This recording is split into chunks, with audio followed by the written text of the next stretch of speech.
নিয়ে এত চিন্তা করো না। যখন দেখবে যে এখানে যা সুযোগ সুবিধা পাচ্ছে, দেখি হা করো, আমি আমি খাইয়ে দিচ্ছি, হা করো। এখানে যা সুযোগ সুবিধা পাচ্ছে বাইরে তো কোথাও আর পাবে না, আবার ফিরে চলে আসবে। কিন্তু আমাদের জন্য তোমাকে যে অনেক কিছু হারাতে হচ্ছে মা। যেমন হারিয়েছি তেমন যে আবার অনেক কিছু পেয়েছি। তোমার মতো একজনকে পেয়েছি, তোমার ছেলের মতো একজন মানুষকে জীবনে পেয়েছি। কি জানো তো, একটা সময় যখন সব কিছু হারিয়ে ফেলেছিলাম না, জীবনটা একেবারে নিঃস্ব হয়ে গেছিল, মনে হয়েছিল আর কখনোই কিচ্ছু পাওয়া হবে না। কিন্তু আমি ভুলছি না, আমি সৌভাগ্যবতী। তুমি ঠকনি মাগো,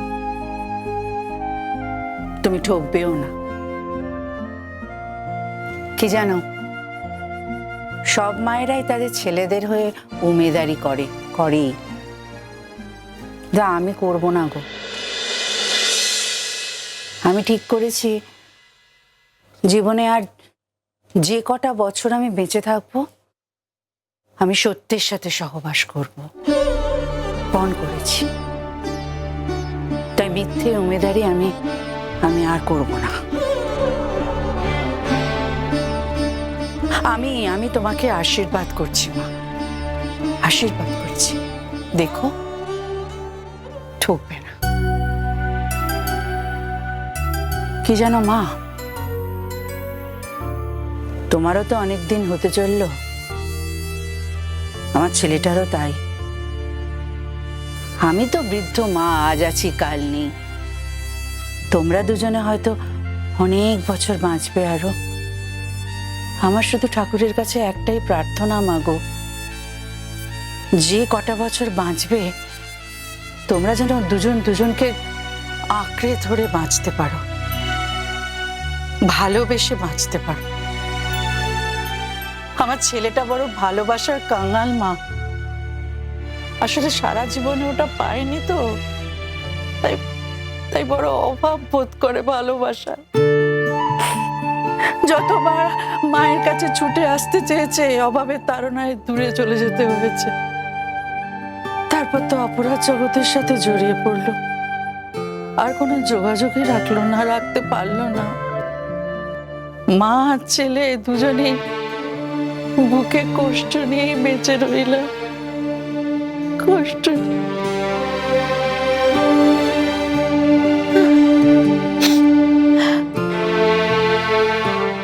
আর কষ্ট পেতে দেব না তোমাদের, আমি আছি তো। এবার আর কোনো কষ্ট নয়। তোমাকে একটা কথা বলার ছিল, বলতে পারি? বলছিলাম, তোমার ছেলে ফিরে এলে একটা ভালো দিন দেখে আমাদের 4 হাত এক করে দিও না।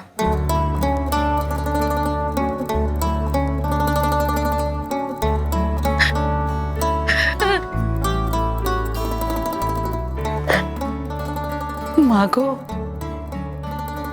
কি শান্তি যে তুমি আমাকে দিলে মা, কি শান্তি! তোমাকে বলে আমি বোঝাতে পারবো না। তো তুমি বিশ্বাস করো তো, জীবন কখনো শেষ হয়ে যায় না? যে কোনো দিন, যে কোনো মুহূর্তে জীবন শুরু করা যায়। হ্যাঁ, এখন থেকে বিশ্বাস করা শুরু করেছি। তুমি আমার জীবনের অনেক কিছুই জানো না, আমার মনে হয় তোমাকে বলা উচিত। আমার আগে একবার বিয়ে হয়েছিল, তবে যার সঙ্গে বিয়ে হয়েছিল সংসার করা হয়নি, কারণ সে সময় তার অন্য একজনকে বিয়ে করার কথা ছিল।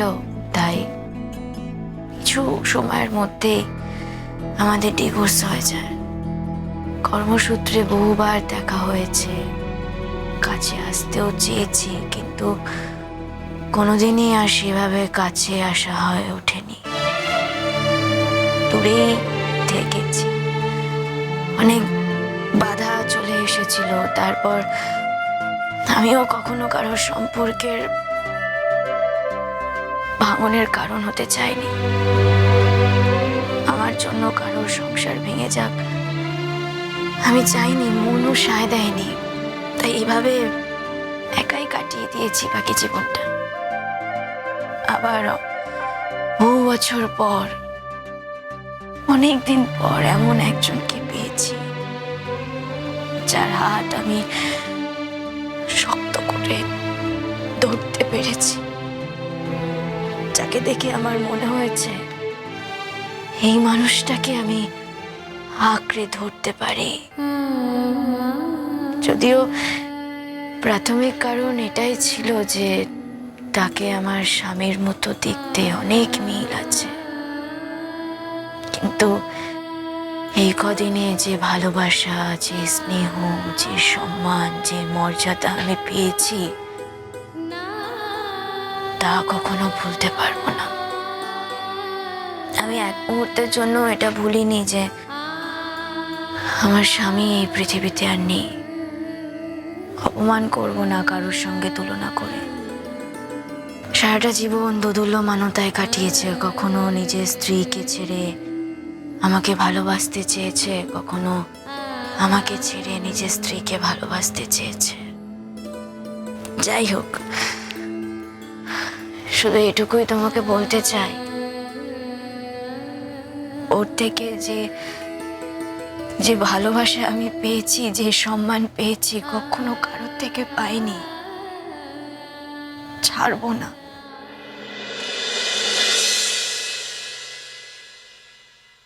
আমিও মন থেকে চাই মাগো, তোমরা সুখী হও। আমার ছেলেটাও তো জীবনে কোনোদিন কোনো মেয়ের ভালোবাসা পায়নি গো। সেই অর্থে বলতে গেলে তুমি ওর জীবনে প্রথম ভালোবাসা। তুমি যদি কখনো ওকে ছেড়ে চলে যাও, অনেক আঘাত তো সহ্য করতে পেরেছে আমার ছেলে। এই আঘাতটা কতটা সহ্য করতে পারবে আমি কিন্তু জানি না। হ্যাঁ, বললাম না ছাড়বো না। হাতটা যখন শক্ত করে ধরেছি, ছাড়ার প্রশ্ন উঠছে না। কথা দিলাম তো। এবার সে যদি নিজে থেকে আমার হাত ছেড়ে চলে যায়, সেটা আলাদা কথা। আমি কখনো ছাড়বো না। শান্তি দিলে মা আমাকে, বড্ড শান্তি দিলে। জানো মা, আমি কত অশান্তি করে, কত ঝগড়াঝাটি করে এখানে এসেছি। ছেলেরা আমাকে মোটে আসতে দিতে চাইছিল না, কোনো রকম কোনো যোগাযোগ করতেই দিতে চাইছিল না। মেজ ছেলে তো বলেই বসলো, তুমি যদি আর এ বিষয় নিয়ে ওর সাথে যোগাযোগ করো, তাহলে তোমার আর এই বাড়িতে ফিরে আসার কোনো প্রয়োজন নেই। ভাবো একবার।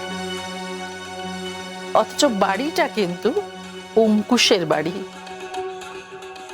অঙ্কুশ নিজের টাকা দিয়ে ওই বাড়ি তৈরি করে সে বাড়ি আমার নামে লিখে দিয়েছে। আমারই বাড়ি থেকে আমাকে আমার ছেলেরা তাড়িয়ে দিচ্ছে, বলছে আসতে হবে। তোমার থাকার জায়গার অভাব আছে নাকি? হ্যাঁ, কি বলেছে তোমার? এই বাড়িটা এটা তোমারও বাড়ি। আচ্ছা, একটা কথা বলি, সারা জীবন তোমার ছেলে মায়ের ভালোবাসা, মায়ের স্নেহ পেতে চেয়েছে। এতগুলো বছর পর যখন সেই সুযোগটা পেয়েছে, তুমি তাকে বঞ্চিত করবে? আমারও তো মা নেই, আমারও তো ইচ্ছে করে মায়ের ভালোবাসা পেতে। তুমি এভাবে আমাদের দুজনকে বঞ্চিত করতে পারবে তো মা? কি মা? মা বলে ডাকলে আমায়?